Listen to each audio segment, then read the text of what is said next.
우리에게 주신 하나님의 말씀은 창세기 5장입니다.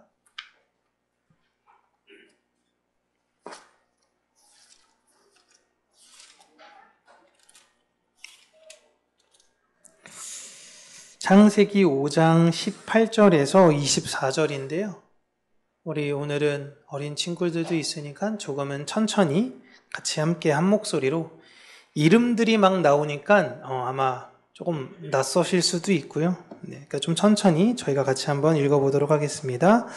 야렛은 162세에 에녹을 낳았고, 에녹을 낳은 후 800년을 지내며 자녀들을 낳았으며, 그는 962세를 살고 죽었더라.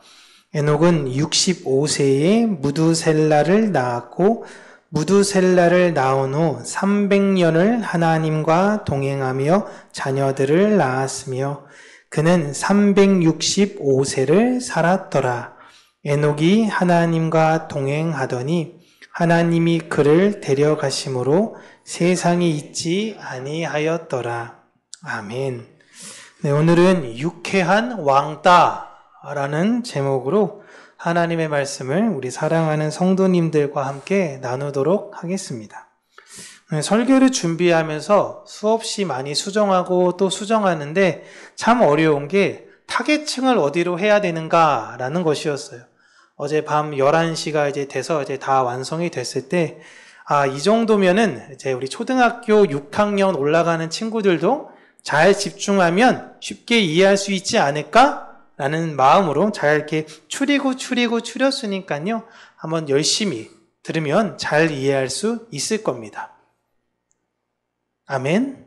네, 우리 소영이랑 하령이, 네. 노아의 홍수라고 여러분 들어보셨죠? 그 이전에 사람들이 살았던 그 수명에 대한 기간에 보면 진짜 엄청납니다. 그래서 많은 사람들이 이 본문이 항상 논란이 되었어요.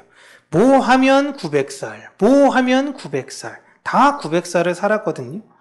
특별히 오늘 우리가 주인공이라고 이야기하는 에녹이라는 사람을 전후로 살펴보면 에녹의 아버지, 에녹의 아들을 보면요. 에녹의 아버지인 야렛은 962살까지 살았습니다. 962살. 그죠? 그렇게 따지면 이제 그의 아들은 몇 살까지 살았느냐? 무두셀라라고 해서요. 969살까지 살았습니다.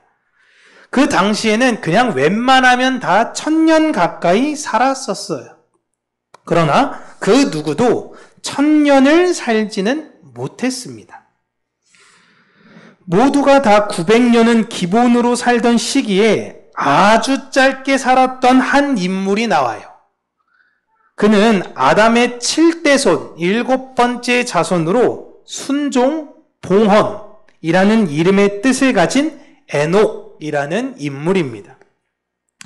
이 에녹이 살았던 당시에는 대부분 사람들이 하나님의 존재에 대해서 크게 신경 쓰지도 않고 자신만을 위해서 살았던 시기였어요. 그러나 에녹은 하나님의 자손이 오시게 되면 모든 것이 회복이 될 것이라는 이 약속을 믿으며 살았던 사람이었습니다. 그렇게 에녹은 결혼을 하고 아들을 낳게 되었는데 하나님으로부터 놀라운 이야기를 듣게 됐어요. 모든 게 회복될 거야 라고 조상과 조상으로부터 들었는데 이제 세상이 멸망할 것이다 라는 하나님의 약속을 듣게 됩니다. 에녹은 하나님으로부터 약속을 모든 사람들이 알기를 원했고 자신 또한 그 하나님의 약속을 잊지 않기 위해서 자신의 아들의 이름을 그 의미를 따서 지어요. 그게 무두셀라예요. 무두셀라라는 이름의 뜻이 무엇이냐면 멸망이 올 것이다 라는 거예요. 여러분 자녀의 이름을 지을 때 멸망이라고 지을 수 있을까요? 제 이름, 제가 아들을 낳았다 친다면 네 이름은 이제부터 윤종말이다. 얘는 종말아 드라마 어떤 배우 이름 같기도 한데 종말아라고 계속 부르면서 하면요. 그 아이가 자라면서 무슨 생각을 하면서 자랄까요? 뭐 나는 이름이 멸망이야, 종말이야. 사람들이 볼 때마다 혹여나 내 애 이름 보고 재수없는 아이 라고 생각하는 것이 아닐까? 사람들이 나를 기피하지 않을까? 이런 생각을 할 거 아닙니까? 근데 에녹은 자신의 아들의 이름을 멸망이 올 거야 라고 짓습니다. 그 뒤로 에녹은요, 매일매일 마지막 날인 것처럼 살았어요. 마지막 날인 것처럼 살았다라는 것은요, 매일매일 열심히 살았다라는 의미예요. 아무것도 안 했다라는 것이 아닙니다. 망하면 뭐 다 망할 건데 오늘 좀 늦잠 좀 자지. 망하면 다 어차피 소용없는데 대충 살지라는 게 아니라 매일매일 최선을 다해서 살았어요. 매일 똑같이 살았는데 그날이 마지막 날일 수 있겠다라는 마음으로 살았던 것입니다. 그러다 보면 사람들과 이제 관계할 때에 나와 나에게 화를 냈던 사람을 만날 수 있어요. 그러면 어떻게 돼요? 그래, 오늘 망할 수도 있는데 하면 이해해 줄 수 있습니다. 내 원수도 이해하고 사랑하면서 에녹은 살았어요. 몇 년 동안요? 300년 동안요. 그런데 에녹이 세상이 멸망할 거라는 약속을 받았을 때는 놀라운 게 아직 아담이, 여러분 아담이 누구예요? 아담과 하와의 그 아담입니다. 에녹이 세상이 멸망할 거다라는 약속을 받았을 때 아직 아담이 죽지 않았어요. 그러니까 그 당시에는요, 누가 누구를 일부러 죽이지 않는 이상 늙어서 죽는다는 것이 무엇인지를 몰랐어요. 늙어서 죽는 게 뭐야? 이 개념이 아예 없었던 시기입니다. 죽음은 누가 누구를 물리적으로 해해야지만이 죽을 수 있는 거예요. 그런 세상 속에 에녹은 하나님으로부터 멸망할 것이라는 약속을 받았던 겁니다. 그래서 세상이 망할 거라는 에녹의 말을 사람들은 무슨 말인지 이해할 수 없었습니다. 여러분, 예수님 다시 오십니다. 이게 무슨 말씀인지 이해되십니까? 이게 이해 안 되실걸요? 이게 이해가 안 돼요. 예수님 다시 온다라는 말이 뭐 어떻게 오신다라는 거야? 구름 타고 오신다고 했는데 이게 무슨 말이야? 세상 사람들은 모릅니다. 에녹이 세상이 멸망이 올 겁니다 라고 할 때 사람들은요, 그게 무슨 말인지 이해할 수가 없었습니다. 그리고 아담은 직접 하나님께서 자신의 자손, 여자의 후손을 통해 뱀의 후손의 머리를 밟고 모든 걸 회복할 것이라는 약속을 직접 들었어요. 아담은 직접 들었어요, 하나님한테. 그리고 쫓겨났습니다. 아담은 심지어 에녹에게 이 말을 직접 이야기도 해줬을 겁니다. 그런데 멸망이라니, 회복이라는 내용을 들었는데 멸망이라니, 아담도 믿기 어려웠을 겁니다. 그런데 어느 날 아담이 죽었어요. 이 사건이 당시에 너무 충격적인 것입니다. 하나님께서 회복시킨다라고 이야기했던 우리의 선조께서 죽은 거예요. 그리고 나서 멸망할 거다라고 외쳤던 에녹이 몇십 년이 지나 갑자기 사라집니다. 사람들은 굉장히 큰 혼란에 빠졌겠죠. 그리고 노아의 홍수가 일어나기 전에 보시면요, 하나님께서는 아담의 모든 자손들, 아담의 그 자손, 아들들을 노아의 홍수가 일어나기 전에 다 데려가십니다. 다 데려가세요. 그리고 마지막으로 에녹의 아들인 무드셀라가 죽는 그 해에 노아의 홍수 사건이 일어났습니다. 그러니까 무드셀라는요, 자신의 아들인 라멕이 자신보다 먼저 죽는 것을 경험했었어요. 그렇게 홍수 이전에 죽었던 아담의 자손들의 내용을 우리 5장에서 잘 드러내고 있는데 보면요, 다 똑같습니다. 누가 누구를 낳았다, 그리고 얼마를 살았다, 죽었다. 이게 끝이에요. 그런데 에녹에 관해서만은 조금 다른 이야기를 하고 있습니다. 에녹은 무드셀라를 낳은 후 300년을 하나님과 동행하며 자녀들을 낳았다라고 해요. 그리고 하나님과 동행하여 하나님이 그를 데려가셔서 세상에 있지 않았다라고 이야기를 하고 있습니다. 이 내용을 들었을 때 사람들은 두 부류로 관점이 나뉘어집니다. 어떤 분은요, 죽지 않고 천국에 간 에녹을 부러워하는 분들이 있어요. 아, 안 죽고 천국 갔구나. 얼마나 좋을까. 그런데 어떤 분은요, 하나님과 동행하며 살았던 에녹을 부러워합니다. 다시 한번요. 한 분은 안 죽고 천국에 간 에녹을 부러워하고, 한 분이라 그러니까 좀 그런데 한 부류는 하나님과 동행한 에녹을 부러워해요. 여러분의 시선은 어디에 있으십니까? 안 죽고 천국에 간 것이 부러우신가요? 아니면 하나님과 동행한 그의 삶이 부러우신가요? 내 안에 결정되어졌고 생각되었던 그 판단이 사실 지금을 살아가고 있는 나의 신앙을 그대로 보여주고 있는 거예요. 죽지 않는 것이 부럽다 란다면 나는 지금 죽음이 두려운 사람이에요. 하나님과 동행한 것이 부럽다 라면요, 나는 지금 하나님과 동행하려고 애쓰고 있는 것입니다. 하나님과 동행하고 싶다라는 마음이 무엇일까요? 하나님과 동행하고 싶다라는 거면 좀 약간 막연한 생각이 우리가 들죠? 이 동행이라는 히브리 원어를 보면요, 단순히 그냥 길을 같이 걸어가고 있다라는 의미보다 더 깊은 의미를 가지고 있습니다. 이들은 부부가 되어 하나의 목표를 가지고 하나의 가정을 이루어가는 것, 같은 목표를 가지고 같은 목적지를 향해서 함께 가는 것을 히브리어로 동행이라고 이야기를 해요. 그러니까 우리가 생각하는 야, 나 저기 갈 건데 같이 가자, 이거보다 훨씬 깊은 의미입니다. 내 삶을 함께 갈 동반자라고 이야기하고 있는 거예요. 에녹은 하나님의 마음을 정확하게 이해했습니다. 그렇게 이 세상을 살아갔다라는 거예요. 하나님과 동행했다라는 것은 여러분 하나님의 마음을 정확하게 이해하고 있다는 것입니다. 그리고 내가 이 세상에서 모든 판단을 내릴 때에 기준이 되는 분이 누구냐? 내가 아니에요. 하나님이십니다. 이걸 할 때 하나님이 어떻게 생각하실까? 이렇게 한다면 하나님은 이것을 원하시는 것일까? 내 안에 있는 모든 판단과 가치 결정의 기준은 하나님인 거예요. 여러분, 성경에서 죽지 않고 하늘나라로 간 또 다른 분이 계십니다. 엘리야라는 분이 있죠. 그도 하나님과 동행했던 사람이에요. 그 사람의 삶을 볼 때 우리는 에녹이 그냥 하나님과 동행했다라는 한 줄 말고 아, 어떻게 살아갔을 것이구나 라는 걸 생각해 볼 수 있어요. 엘리야는 평생을 왕따로 지냈던 사람입니다. 평생을. 저 초등학교 시절에, 중학교 시절에, 고등학교 시절에가 아니에요.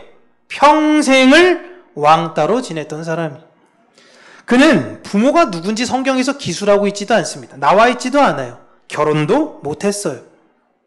평생을 하나님 말씀만을 전하면서 살았는데 자신이 말씀을 전할 때마다 사람들이 기쁘게 환영하고 받아들이는 것이 아니라 돌을 던지고 대머리라고 막 놀리면서 댕겼어요. 동네 애들까지도 다 막 놀리고 댕겼어요. 나만 등장하면 놀렸던 겁니다. 엘리야는 대접받지 못하고 인정받지 못하고 존중받지 못했던 삶을 일평생 살았습니다. 우리가 성경으로 보니까 우와 멋있네, 우와 기적과 같은 일이 일어났네 라지만 정말 비참한 삶을 살았어요. 왜 엘리야가 그런 대접과 그런 삶을 살았느냐? 하나님의 말씀을 바르게 전해서예요. 그런데 엘리야도 사람입니다. 그런 상황이 너무 힘들었어요. 그래서 여러 번 포기하고 싶었습니다. 하나님, 저 좀 데려가 주세요. 너무너무 힘들어요. 왜 나만 왕따같이 하나님 말씀 전하는 것 같죠? 그때 하나님께서 말씀하십니다. 바알에 무릎 꿇지 않는 7,000명을 내가 남겨두었다. 그럼 하나님, 나 그 7,000명 좀 만나게 해주세요 라고 하는데 이 7,000명도 다 흩어져 있는 거예요. 다 각자의 자리에서 왕따로 살았던 것입니다. 그런데 그렇게 포기하려고 하는 마음이 있을 때마다 하나님은 그에게 항상 힘을 주셨어요. 그리고 이스라엘 향한 하나님의 마음을 다시금 엘리야로 알게 하셨습니다. 그렇게 엘리야는 다시금 힘을 내 최선을 다해 하나님의 말씀을 전했습니다. 그렇게 엘리야는 평생을 왕따로 살았어요. 세상에서는 그를 불편한 사람, 왕따라고 불렸습니다. 여러분 이렇게 불리면서 살고 싶으십니까? 여러분 친구들 사이에서 야, 쟨 진짜 같이 상종 못할 아이야. 여러분 이렇게 지내실 수 있으시겠어요? 싫어요. 왜 내가 불편하게 그렇게 살아갑니까? 하나님 말씀 그게 뭐가 그렇게 중요한데 내가 수십 년간 쌓아왔던 내 인간관계를 어떻게 그렇게 내가 절연할 수 있겠습니까? 못해요, 사람들은요. 세상에서는 그를 왕따라고 불렀지만 하나님은 엘리야, 에녹을 무엇이라고 부르시냐면 나와 동행한 사람이라고 불렀습니다. 에녹 또한 이런 엘리야와 비슷한 삶을 엘리야는 좀 축약했지만 300년 동안 살았을 겁니다. 어마어마하죠. 그는 하나님의 말씀을 믿으며 살았고 장차 이 세상의 끝이 올 것이라는 것을 전하며 살았지만 아무도 에녹에 대한 이야기에 대해서 귀를 기울이지 않았고 어느 날 그렇게 전했던 에녹은 거짓말처럼 사라져버렸습니다. 그런데 사람들이 이 사라진 에녹을 관심을 기울이고 찾았을까요? 아무도 신경 쓰지 않았어요. 사람들은 그에게 관심조차 없어요. 하나님 뜻대로 사는 게 뭔데? 하나님과 동행하면서 사는 게 뭔데? 그래서 내가 인기가 많아지고 그래서 내가 부유해진다면 나도 그런 하나님을 믿을게. 그런데 너의 삶을 봐. 그게 뭐야? 난 그런 삶이면 하나님 믿지 않을 거야. 사람들은 그에게 관심조차 없었습니다. 그러나 하나님은 성경을 통해 말씀하시기를 에녹, 그는 이 세상에서 왕따였겠지만 나와 동행했던 사람, 내 마음을 알았던 사람이라고 이야기하고 계십니다. 에녹의 관심은 하나님의 약속을 들은 이후로 이 세상에 있지 않았습니다. 그리고 지금도 하나님의 약속은 이름도 없이 빛도 없이 살아가는 에녹들에 의해서 이 세상에서 전해지고 있어요. 하나님의 마음을 알고 그 마음으로 이 세상을 사는 모든 사람, 하나님의 마음을 알기를 원합니다. 그 마음을 나에게 주시옵소서라고 그 간구로 사는 모든 사람은 이 세상의 에녹으로 이 시대의 유쾌한 왕따로 살아가게 됩니다. 이 세상은 그들에게 신경 쓰지도 않고 관심도 없어요. 그러나 유쾌한 왕따들은 내가 인기가 없고 병들고 가난하고 무식해도 하나님의 그 마음을 알기에 그 마음으로 매일매일 최선을 다해서 살고 이웃에게 친절하며 겸손하게 대합니다. 내가 살아가는 이유가 완전히 달라지는 거예요. 내가 왜 살아갑니까 오늘? 나 저는 친구들도 만나야 되고 약속도 있고 할 일도 많아요. 난 이렇게 살아가야 됩니까? 나는 이렇게 살아가야 됩니다. 라는 것이 아니에요. 내가 오늘 살아가는 이유는, 내가 여기에 있는 이유는 다 주님 때문입니다. 사람들은요, 아담이 죽은 이후로 극도로 두려워했을 겁니다. 야, 사람이 그냥 죽는구나. 그냥 살 수 있는 게 아니라 그냥 죽는구나. 지금도 사람들은 그 아담이 죽은 이후에 가진 공포심으로 지금도 두려움 속에 살아갑니다. 그래서 그 두려움에 벗어나기 위해서 저마다 각자의 여러 가지 방법으로 애를 써요. 친구를 많이 사귀려고도 하고요. 많은 걸 경험하려고 하기도 합니다. 그러나 아무리 내가 사람들 속에 있고 그 안에 즐거움을 누리려고 해도요. 두려움, 내 안에서부터 파고들고 본질적으로 나를 외롭게 만드는 그 힘으로부터는 벗어날 수가 없습니다. 그 두려움은 여전히 내 안에 나를 지배해서 살아가요. 그걸 잊기 위해 더 큰 무언가를 해요. 그럼 더 큰 두려움이 나에게 찾아와요. 그 두려움이 어떻게 없어지냐? 하나님의 사랑을 깨달아 알았을 때, 하나님과 동행할 때 사라지게 됩니다. 이걸 요한이 이야기하죠. 요한일서 4장 18절. 우리 쉬운 성경으로 다 같이 한번 읽어보도록 하겠습니다. 천천히 읽을게요. 시작. 사랑이 있는 곳에는 두려움이 없습니다. 왜냐하면 완전한 사랑이 두려움을 내어 쫓기 때문입니다. 사람을 두렵게 만드는 것은 벌을 받을지도 모른다는 마음 때문입니다. 그러므로 두려움을 갖고 있는 사람은 사랑을 완성하지 못한 사람입니다. 아멘. 에녹은요, 하나님으로부터 이 세상이 멸망할 거야. 멸망할 거구나. 그러면 나도 죽겠네? 그 죽음이 두려워서 하나님과 동행한 사람이 아니에요. 이걸 꼭 기억하셔야 돼요. 우리가 왜 신앙생활 하느냐? 지옥 가는 게 싫어서 하나님을 믿는 것이 아닙니다. 교회는 이 땅의 에녹과 같이 하나님의 마음을 알아 동행하며 사는 사람들입니다. 죽음이 두려워서 동행하는 척하는 것이 아니에요. 하나님의 마음을 완전히 알고 싶어 하고 그 방향성대로 걷기를 원하는 사람들이 교회입니다. 그렇게 걷는다고 해서 여러분 세상이 우리들을 알아줄까요? 야, 저 사람 진짜 하나님 말씀대로 살아가는구나. 참 대단하네. 알아주기는커녕은요, 세상은 무시하고 신경도 쓰지 않습니다. 우리가 조금이라도 선한 사역들, 선한 일들을 할 때마다 사람들은 참 좋은 일 하네 라고 이야기하지만 어떤 사람들이 있냐면요, 한 번만 넘어져봐. 내가 넘어지면 다 바로 물어뜯어 줄게. 너 그렇게 위선적인 사람이잖아. 그렇게 우리를 정죄하려고 이 세상은 준비하고 있어요. 그런데 어느 사이엔가 교회들은 세상에 대해서는 신경이 쓰여졌다가도 점점 하나님을 향해서 마음을 집중하다 보니 세상이 나를 향해서 뭐라고 하든 별로 신경 쓰이지 않게 됩니다. 나라는 존재를 이 세상에 드러내는 것이 중요한 게 아니라 예수 그리스도, 하나님의 약속을 이 세상에 드러내는 것이 중요한 것을 깨달아 알았기 때문이에요. 이제는 두렵지 않아요. 제 평판이 깎여도 돼요.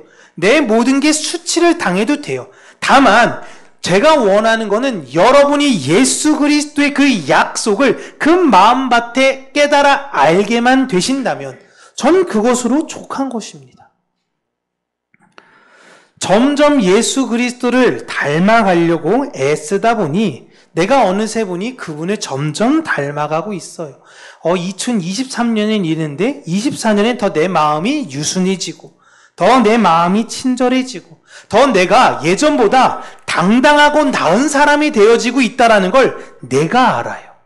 그 변해지는 내 모습이 기분이 좋아지는 것입니다. 여러분, 사랑하는 사람들이 가장 기분이 좋을 때가 어떨 때냐면요, 내가 저 사람과 닮아지고 있다라는 것을 느낄 때예요. 저 사람의 말을 내가 흉내내고 있고 저 사람이 좋아하는 걸 내가 같이 먹고 있고. 여러분, 부모로서 내 자녀를 볼 때 어떨 때 가장 기쁘냐면요, 내 장점을 내 자녀가 닮았을 때 너무 기뻐요. 사랑하기 때문에 그럽니다. 우리는 세상을 닮는 사람들이 아닙니다.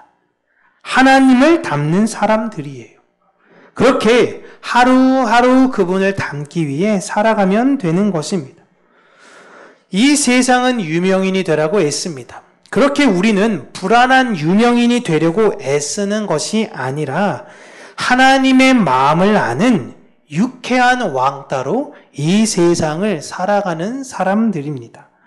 그 당당한 왕따로서의 즐거움과 기쁨과 평안을 모르신다면 올 한 해 그 기쁨과 평안과 즐거움이 여러분의 삶 가운데 있기를 바라고, 그 마음을 이미 누린 분이 계신다면 그 마음이 계속 유지되어 올해보다 내년에 주님이 우리를 부르시는 그날까지 에녹과 같이 풍성해져 가는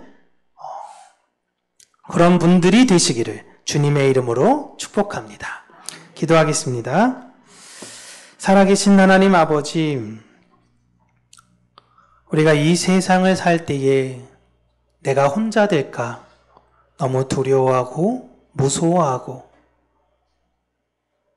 불안한 신앙과 막연한 신앙 속에 우리가 살아가는 것이 아니라 예수 그리스도 그분이 어떠한 분이신가, 하나님이 어떠한 마음으로 우리에게 언약을 주셨는가, 그 언약의 내용은 무엇인가, 이러한 여러 가지 질문들을 스스로에게 던지며 하나님의 뜻이 무엇인지를 고민하며 살아가는 우리 평강교회 모든 성도님들이 되기를 간절히 간구하고 소원합니다.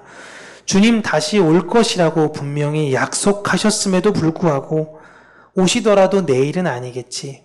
오시더라도 올해는 아니겠지. 막연한 세상으로 세상 그 마지막까지 세상과 연락하면서 살아갔던 그러한 사람들처럼 살아가는 것이 아니라 매일매일 다시 오실 주님을 기다리며 그 마음으로 원해서 살아가는 우리 평강교회 모든 성도님들이 되기를 간절히 간구하고 소원합니다.